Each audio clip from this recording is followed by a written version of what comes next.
Bonjour à tous et bienvenue sur Andy Dis-moi tout. Comme je vous l'ai promis, chaque dimanche, nous partagerons les témoignages que vous nous envoyez. Merci d'être aussi nombreux à les envoyer. Pour ceux qui ne l'ont pas encore fait, l'email adresse sera inscrite tout en bas. N'hésitez surtout pas. Avant de commencer cette vidéo, j'aimerais remercier Johan Pro d'avoir pris le temps d'organiser tout ceci pour nous. Johan Pro, tu es super. Donc, je vais lire tout de suite le témoignage. Elle a commencé en disant « Salut Andy, dis-moi tout ». Mon nom, c'est Andrea, mais quoi qu'il en soit. Je vais commencer mon témoignage sans me présenter, tant mieux. Ton nom, je l'aurais gardé de toute façon. Mardi dernier, avant d'aller me coucher, j'ai regardé ta capsule sur la femme qui avait du mal à trouver un job. Je crois que c'est le premier témoignage qu'on avait partagé en janvier. C'était la toute première fois que je regarde et j'ai eu l'impression qu'elle m'était destinée. Super. Alors, je vais un peu essayer d'expliquer le plus court possible. J'ai eu mon bac en juillet dernier et le 30 août dernier, donc si elle a eu son bac en juillet dernier, c'est qu'elle doit avoir entre 17, 18, 19 ans, 20 ans peut-être tout au plus, on ne sait pas. Je suis arrivée en France pour faire mes études universitaires. Seulement, depuis plus de 2 ans, je suis perdue dans le choix des filières, ce qui est très normal aussi. Même moi, en quittant la secondaire, je n'étais pas très sûre de ce que je voulais vraiment. Il y avait la pression de tu sors de secondaire, tu dois exactement savoir ce que tu dois faire dans la vie et tu vas suivre ça pendant, je sais pas, 50 ans ou voilà. C'est bon. On va discuter de ça une autre fois. J'avais des envies qui changeaient tout le temps, c'est normal. Et je ne savais pas exactement ce que je devais faire. Ok. À chaque fois que j'avais un autre métier en tête, je priais Dieu pour qu'il me dise si c'était le bon ou pas. Mais toutes ces fois, j'étais persuadée que c'était le bon.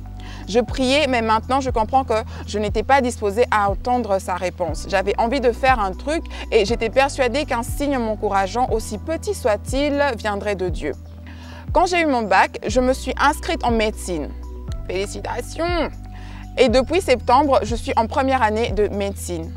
Tout le monde était persuadé que je réussirais, encore que j'ai toujours été première dans ma promo et même aux exétats, j'étais lauréate de mon école avec mention très bien.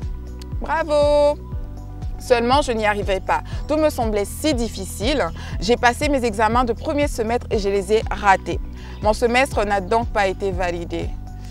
Sorry.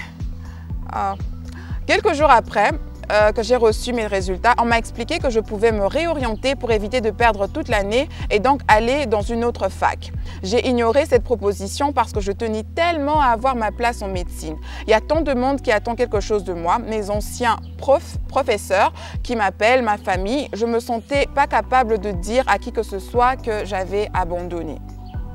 Le jour qui a suivi, je me suis quand même renseignée sur la filière et là, j'ai vu que les études emmenaient à être professionnelle en industrie cosmétique. Je l'ai vu comme un signe, vu que c'était le tout premier métier que j'ai eu envie de faire.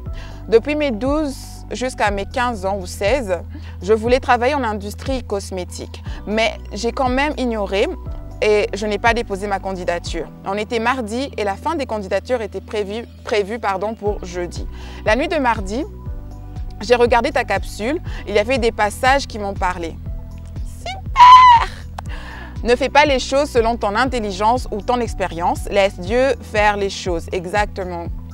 Juste après ta capsule, j'ai fait ma prière et j'ai dit à Dieu, je te laisse faire selon ta volonté. Le lendemain, j'ai déposé ma candidature, les notes du premier semestre en médecine ne jouaient pas en ma faveur parce que ce n'était vraiment pas fameux. Mais j'ai encore dit à Dieu, je te laisse faire selon ta volonté. S'il faut que je quitte la médecine ou que je reste, sois celui qui décide. Mais s'il te plaît, donne-moi la force de me plier à ta volonté. Je crois que ça, c'est la meilleure des prières qu'une personne puisse faire. Aujourd'hui, vendredi, la scolarité de la fac où j'ai déposé ma candidature m'a appelée et malgré mes mauvaises notes du premier semestre, j'ai été retenue. Alléluia! Moi, tout comme la dame du témoignage, je m'attendais à ce que Dieu fasse ma volonté alors que c'était à moi de me plier à la sienne. Et une fois que j'ai tout laissé entre ses mains, j'ai compris que j'étais sans doute en train de faire les études que je ne devrais pas. Cette histoire m'a beaucoup enseigné, entre autres, le fait que je devrais d'abord me mettre à l'écoute du Seigneur, être disposée et le laisser faire les choses à sa manière. Exactement. D'ailleurs, toute ma vie est un témoignage. C'est super de prendre sa vie comme étant un témoignage. Je crois que nous sommes tous des témoignages vivants de la bonté de Dieu. Je finis d'abord ce qu'elle a écrit, mais c'est celui-ci que j'ai voulu partager aujourd'hui. Donc, ta vie est un témoignage, mais c'est celui-ci que tu as voulu partager avec nous. Si tu as encore d'autres témoignages qui peuvent fortifier d'autres personnes, surtout n'hésite pas à nous les envoyer. Je serai ravie de les lire. Ok. Merci beaucoup pour ta capsule. De rien. Qui m'a vraiment aidé dans cette étape. Puisse Dieu te bénir. Amen, je reçois ta bénédiction. Donc voilà, merci très chère jeune femme d'avoir partagé ce témoignage avec nous. Et tu sais, la vérité, c'est qu'en le lisant, moi-même, j'étais dans un moment où je ne savais pas faire un choix. Et quand j'ai lu ton témoignage, je me suis dit, mais tu as devant toi la réponse en fait, parce que tu donnes des conseils à des personnes et pourquoi tu ne les mets pas dans ta propre vie, ok? Dieu est le maître de tout, des temps, des circonstances. Des fois, il va te permettre d'aller dans un certain chemin pour te ramener exactement où il veut que tu sois et où tu sauras que voilà, là c'est là où je suis supposée être.